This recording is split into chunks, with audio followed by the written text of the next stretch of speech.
Hello class, welcome back to StudyWeb Academy, where education is without limits. Welcome to our English class, and let's continue exploring parts of speech. So far we've talked about a lot of we talked a lot on parts of speech and what they are. We've looked at various examples. We looked at nouns, okay? After nouns, we delved on it, gave more insight on what nouns are, and we talked about pronouns after the nouns. We gave the types of pronouns and all about the pronouns. Then now we're talking about the verbs. We have given you the categories in which verbs are divided into. I've talked about the action verbs. I've talked about the linking verbs. I've talked about the transitive and the intransitive verbs. And then I've talked about the regular and the irregular verbs. And then I moved to something I call the verb tenses, where I talked about several tenses like the present tense, past tense, simple past, simple future, present continuous, past continuous, future continuous, present perfect, past perfect, and future perfect tense. So I've talked about these verb tenses too, and I've looked at the mood and voice. And right now, just before I end my discussion on verbs, I want to talk about auxiliary or helping verbs. So I want to make a certain correction. So earlier I told you that linking verbs are called helping verbs, but linking verbs are just the is on their own, okay? And auxiliary verbs here are also called the helping verbs. So these are used to I used the main verb, okay, to create different verb tenses or voice or mood. So we have examples like is, have, will, should. So you notice that some auxiliary verbs can be the linking verbs too. So notice that difference. Don't forget about that. So auxiliary verbs are just used with the main verb to create the difference in tenses. So for example, when you use will shows future, okay? So it helps you know what tense you will use. Will shows future. Should or have shows present, okay? Even is have shows the past tense. I have done this just a few seconds, or yesterday I did this, okay? So have shows maybe the past, okay? Is shows the present, okay? She is singing. It means something that is happening. So these auxiliary verbs help you know the tenses, voice, and the mood to use, okay? Then the next thing I'll look at is the modal verbs. Now modal verbs, we have can, may, and should. So with the modal verbs, they're used to express the possibility or necessity or permission and the ability. So for example, may I go to the washroom? Can I have a bite? Okay, so these are possibilities, okay? So when you ask someone such questions, they can either allow you to do what you're asking, or deny you access, or deny you whatever you're asking, okay? So we have the modal verbs. Don't forget about that. Then we have something we call the verb agreement. Just like the pronoun antecedent agreement, we have the verb agreement. Now here we have to understand the importance of, when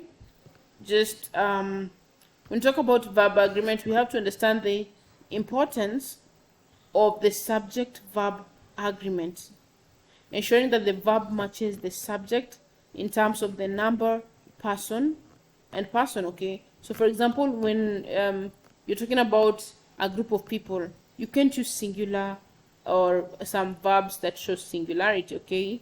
Maybe when you're saying they talk loud, it means you're talking about a group of people. So you notice that your verb will change. You'll use the word talk. But when you're talking about a specific person, you will say Mary talks too much. So you notice that there's an S added to talk to help show the number of the items or the people being talking about or being talked about, okay? So notice that the verb agreement is also essential. It's very, very important for us to understand that. Then we have the phrasal verb. Now with the phrasal verb, we encounter phrasal verbs, which are verb phrases consisting of the main verb and one more particular, usually prepositions or adverb, okay? So phrasal verbs, like I say, they're just, phrasal verbs are just words that, or verbs that are essential or consist of the main verb and one of or more particular items. So for example, we have a verb and maybe the verb is accompanied next with a preposition or an adverb, okay? So this we call the auxiliary verbs. Don't forget about that.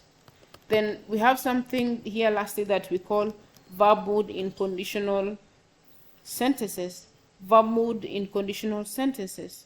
So conditional sentences are sentences that expect someone to answer according to their likeness, okay? So we have conditional sentence and we have verb moods in conditional sentences. So students learn to use different verbs or different verb forms in conditional sentences. For example, first conditional, second conditional, to express various degree of certainty and hypothetical situation. So don't forget about that. So generally, understanding verbs in various forms and functions is very, very important for constructing grammatically correct sentences. For example, you can talk to someone and you say something like, they play yesterday. It doesn't even make sense. You must add an ed to show the past tense. They played yesterday. So the importance of them for us to understand verbs is to enable us have a great speech, have a great writing, and also the importance of learning these verbs is for us to have a good communication between our peers, writing, and even presentation. So that's why we have to understand verbs. Now, I will look at something again that is different, and that is another category we call adjectives, okay? So adjectives. So adjectives are words in English language that are used to describe or modify nouns. So I've talked about adjectives. They just describe nouns. They tell us more about a noun. So we have beautiful, we have red, we have noisy, we have purple, okay? All these are adjectives that describe more about the noun. So don't forget about that. Now we have something, the adjective basis. Now students should have a solid understanding of what adjectives are. Okay, so you have to understand what these adjectives are as a student, and then after that, you have to understand their primary function, why they're seated, or why someone is doing something, or you just want to explain something or give more information about something. So that's why we use these adjectives to describe qualities and just give us attributes to something. So now let's look at these types of adjectives. So we have something we call descriptive adjectives. Just from the word, these are just adjectives that tell us more about a noun. So for example, red, tall, happy. When you say maybe my dress is red, or the red dress you bought, or the red dress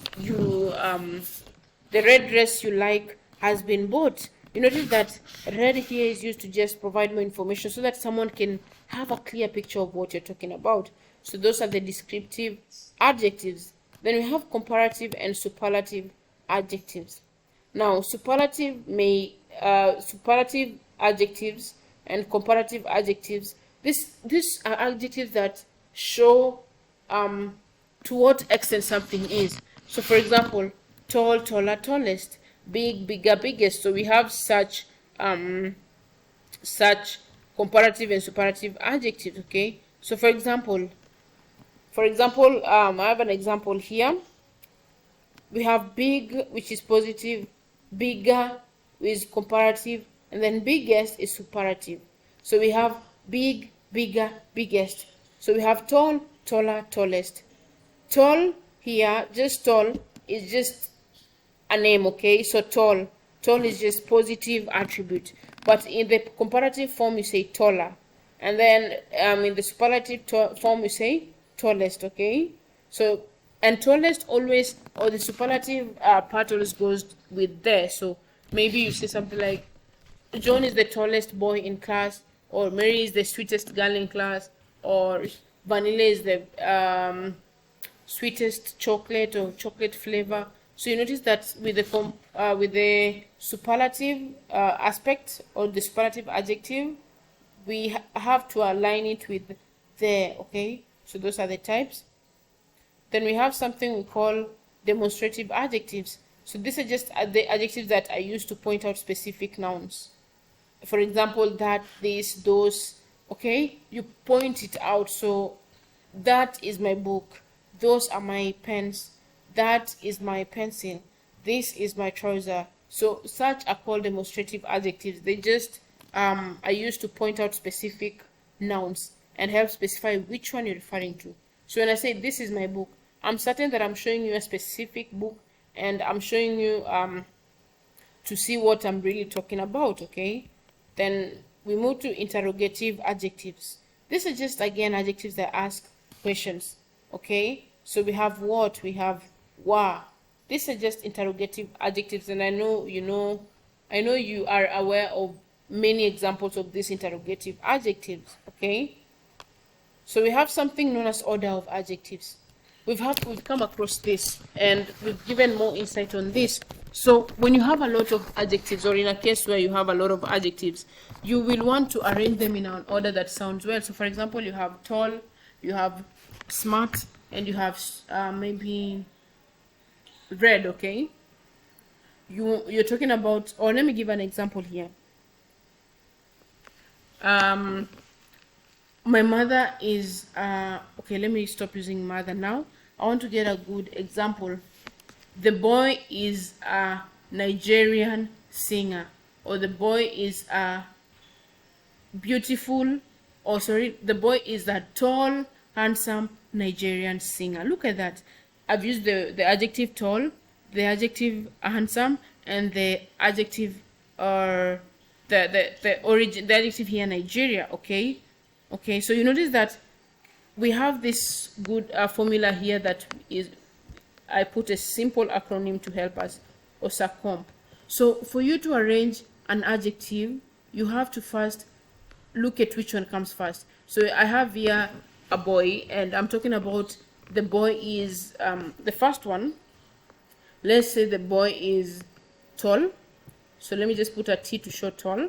And then we have the other one, maybe the boy is let me put an N to show the boy is from Nigeria. And the other one, maybe the boy is what do I think? Handsome, okay?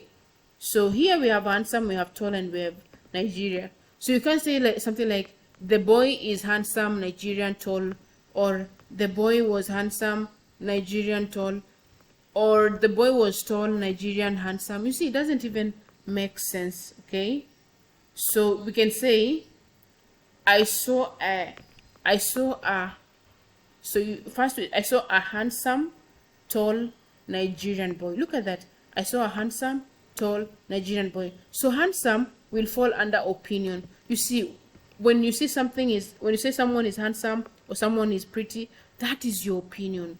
Not everyone else will have the same opinion. And then tall is the size. Let me just put it under size because it's no shape. So let me put it under size.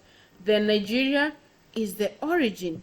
Okay, so you see, we'll start with the opinion first, then size, then origin. So we'll go, I saw a handsome, tall Nigerian boy. Look at that, very simple.